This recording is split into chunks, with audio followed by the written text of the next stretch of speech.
नमस्कार. आज मी MTRचा खमंग ढोकळा रेडी मिक्स करणार आहे. चला व्हिडिओला सुरुवात करूया. 500 ग्रामचं हे पॉकेट आहे. तर सगळ्यात पहिल्यांदा आपल्याला पाणी उकळायला ठेवायचं आहे. आता पहिल्यांदा पाणी इकडे उकळायला ठेवायचं आहे. कुठल्याही भांड्यामध्ये तुम्ही पाणी घालून उकळायला ठेवू शकता ढोकळा करण्यासाठी. वरती चांगलं झाकण बसण्यासारखं असं भांडं घ्यायचं आहे, नाहीतर हवा जर निघून गेली तर ढोकळा चपटा होऊ शकतो. तर त्याच्यामध्ये पाणी घालून मी उकळण्यासाठी ठेवत आहे. हे रेडी मिक्स ढोकळ्याचं जे बेसन पिठाचं पॉकेट आहे तर ते खूप मोठं 500 ग्रामचं आहे. तर यातलं मी अर्धच ढोकळा करणार आहे. तर याच्यामध्ये सर्व साहित्य घातलेलं आहे, फक्त आपण तेल आणि पाणी एवढंच वापर करायचा आहे. तर चला आता आपण अर्ध पीठ एका पातेल्यामध्ये काढून घेऊया. याच्यासाठी मी छोटंसं पातेलं भांडं घेतलेलं आहे. तर त्याच्यामध्ये आपल्याला प्रमाण कळण्यासाठी हे छोटं पातेलं घेऊन पीठ काढून घेत आहे. तर बघा, मी हे छोटं पातेलं बेसनाचं पीठ मी इथे घेतलं आहे. आता परत आपण मोठ्या पातेल्यामध्ये हे घ्यायचं आहे. तर यामध्ये आपल्याला तेल 1 चमचा घालून घ्यायचं आहे. तर ज्या पातेल्याने आपण ढोकळ्याचं पीठ घेतलं आहे त्याच पातेल्याने आपण पाणी घ्यायचं आहे. तर थोडं थोडं पाणी घालून गरजेनुसार व्यवस्थित मिक्स करून घ्यायचं आहे. एकाच बाजूने फिरवायचं आहे. लागेल तसं पाणी घालून एकाच बाजूने फिरवायचं आहे, म्हणजे गुठळ्या होणार नाहीत.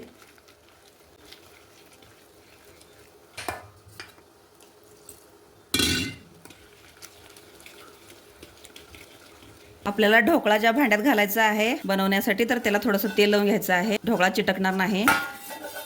पाणी पण आता चांगलं उकळत आहे. तर त्याच्यामध्ये माझ्याकडे चाळणी ठेवत आहे मी. तुमच्याकडे स्टँड असेल तर स्टँड पण ठेवू शकता. आता पाणी घालून व्यवस्थित ढोकळ्याचं पीठ तयार करून घ्यायचं आहे.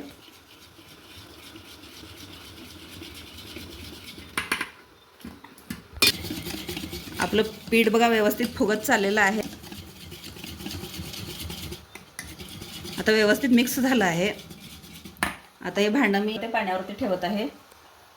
हे बघा मिक्स झालेलं आपल्याला हे पीठ याच्यामध्ये घालून घ्यायचं आहे. हे प्रक्रिया पटकन करून घ्यायची आहे. आता याच्यावरती पटकन एक झाकण ठेवून घ्यायचं आहे आणि गॅस मोठा करायचा आहे आणि याच्यावरती एक दगड ठेवायचा आहे, म्हणजे हवा जाणार नाही. ढोकळा तयार होण्यासाठी एक 10 ते 15 मिनिट लागतील. तर 15 मिनिट वाट बघून घ्यायची आहे. तर 15 मिनिटांनी आपला ढोकळा तयार झाला असेल तर मी गॅस बंद करते. ओपन काढून बघूया. सावकाश झाकण काढून घ्यायचं आहे.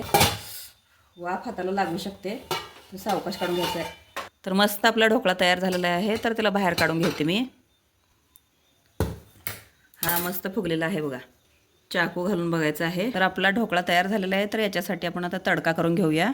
तर ढोकळ्यासाठी आपल्याला फोडणी करून घ्यायची आहे. तर मी तडका करण्यासाठी कढई ठेवत आहे. फोडणीसाठी तेल घालत आहे. तेल गरम झालेलं आहे. त्याच्यामध्ये जिरे आणि मोहरी तडतडण्यासाठी घालायचं आहे. चांगली मोहरी व्यवस्थित तडतडू द्यायची आहे, मगच छान लागतं.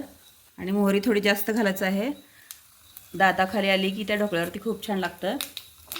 तर इथे मी लाल मिरच्या घालत आहेत. माझ्याकडे हिरव्या नाही आहेत म्हणून लाल घालत आहे. तर तुम्ही हिरव्या पण घालू शकता. याला पण व्यवस्थित चांगलं तळू द्यायचं आहे. हे बघा आपला तडका तयार होत आहे.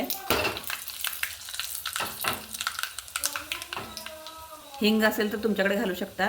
आता माझा तडका तयार झाला आहे. मी गॅस बंद करते. आता ढोकळ्याला आपलं पालतं करून घ्यायचं आहे. आता याला पालतं घालून काढून घ्यायचं आहे. हे बघा मस्त आपला ढोकळा तयार झाला आहे. बघू शकता स्पंजी छान झालेला आहे.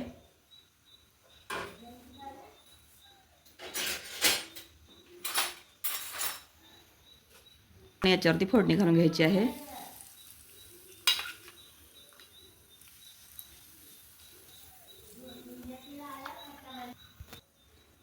या ढोकळ्यावरती थोडंसं लाल तिखट पण भुरभुरून घ्यायचं आहे. तर याची काप करून घेणार आहे मी चाकूनं.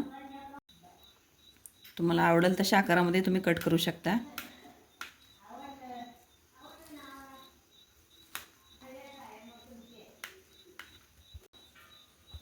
बघा आपला रेडी मिक्स ढोकळ्याचं पीठ आपण आणून घरी असा ढोकळा तयार केलेला आहे. बघा किती छान स्पंजी झालेला आहे. कसं वाटतं तुम्हाला माझा ढोकळा? आणि बाहेर पाऊस पडतो आहे आणि गरमागरम खमंग ढोकळा.